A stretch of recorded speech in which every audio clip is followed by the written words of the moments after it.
At about 12:30 this afternoon, our units responded to a 911 call in the area 14800 South Beckenbauer Drive. The information that was received from dispatch was an altercation between two parties with a weapon involved. Upon our officers' arrival, they found a 16-year-old juvenile male in the driver's seat of the vehicle that's behind me.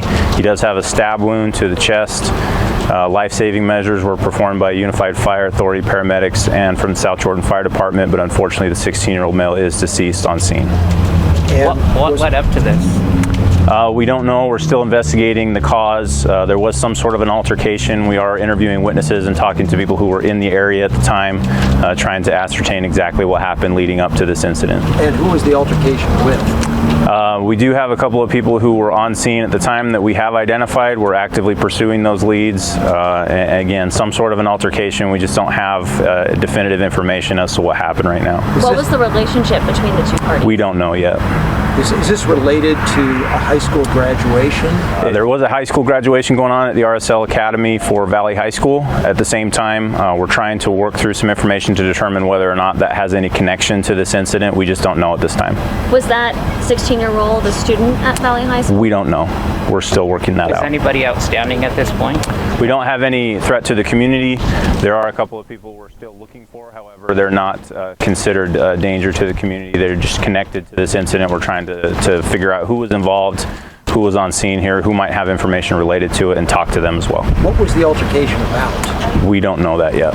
And the people that you say you have talked to, have you detained them, or? We don't have anybody detained right now. We've been interviewing several witnesses. Like I said, there were a couple of witnesses who were on scene when the altercation occurred. We are talking to them. They are being cooperative with us. We don't have anybody detained or have anybody designated as a suspect at this point. Is one of those persons the suspect? Again, it's really too early to tell who all had a part in the altercation. There was, again, some sort of an altercation. We don't know to what level. And so the people who were here when it happened, we're still talking to them, trying to figure out exactly what their level of involvement was. Are those people also minors? Some of them are, yeah. Does the boy live in this neighborhood? No. Did this altercation happen in the vehicle or down the street? Because there's markers all the way down the street. Yeah, so the altercation happened out on the roadway here. Again, as with similar altercations, it's not necessarily confined to one place. So the altercation occurred down the street. At some point, he ended up in the vehicle up here. Is anyone in the hospital as a result of this? We do have some information, again, on a couple of other people who were involved. One of them has been checked into an area hospital. We're talking to him right now, trying to ascertain his level of involvement also. Do you have the weapon? We don't at this time. Do you have an idea of what it is? We don't know right now. It's still too early to tell. How many times was this person stabbed? We won't know that until the medical examiner at least does a cursory observation of the deceased person here, and so we're still waiting for that information. Just a couple points of clarification. 16 years old? Correct. A boy? Correct. And how many witnesses were there? Again, I don't know.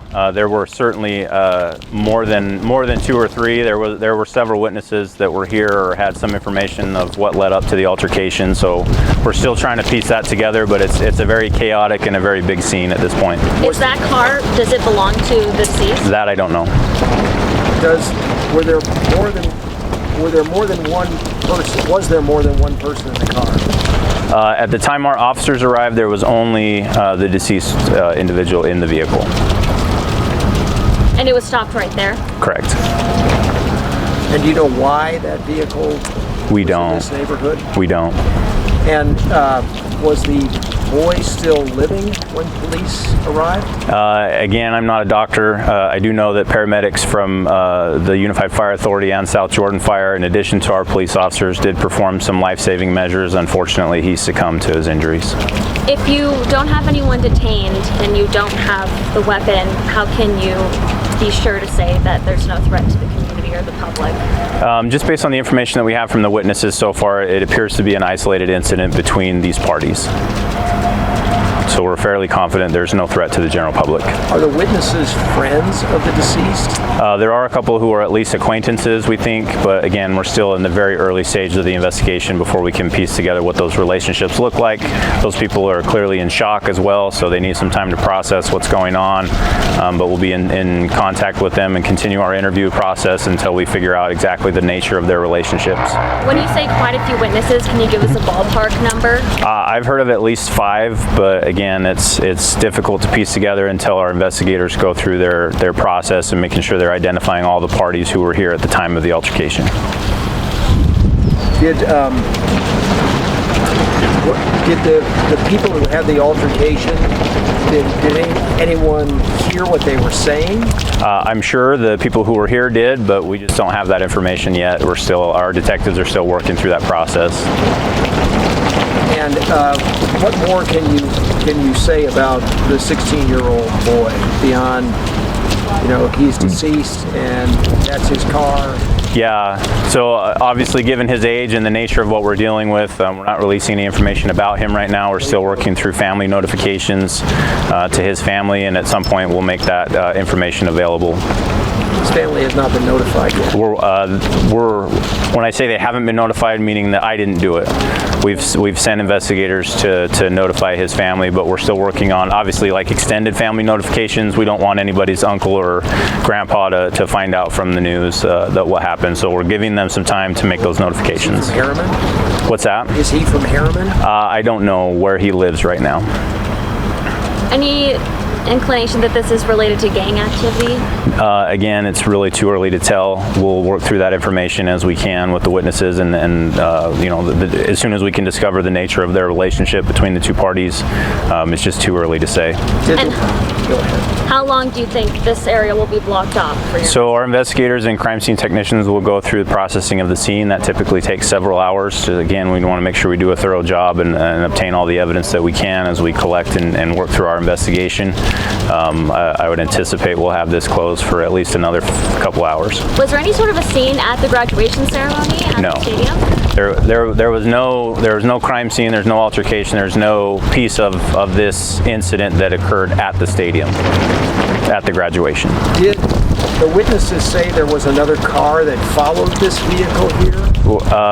We do believe there was another vehicle involved. That vehicle has been located, and so we're working through identifying whose vehicle it is and how they're connected. And it was the suspect? Do you believe the suspect was in that car? Again, we don't know whose car it is. We don't know. We wouldn't call anybody suspect right now. We're still working through determining the nature of what happened, but the vehicle that was involved and left the scene has been located. Where was it found? It was found at a nearby house in Riverton. A house in Riverton? Mm-hmm.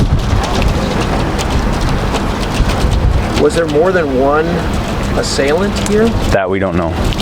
Still too early to tell. I think just speaking to, it's awfully sad that it's the end of the school year. Sure. And it's really the beginning of summer. We just started getting warm temperatures, and there's a 16-year-old dead in his car. That's awfully sad. Yeah, it's tragic. Anytime somebody passes away like this, regardless of the circumstances, it's a tragedy for the people that are involved. So we'll do our best job to make sure that we conduct a thorough investigation, that we answer all the questions, and make sure that if there is accountability to be had, that we hold those people accountable. But it is tragic, no matter how you look at it. The body has not been removed. No, so anytime somebody passes away in the state of Utah outside of the hospital, the body becomes the jurisdiction of the medical examiner's office, and so we can't remove it from the scene until the medical examiner's investigator comes, and they're the ones that actually conduct the removal.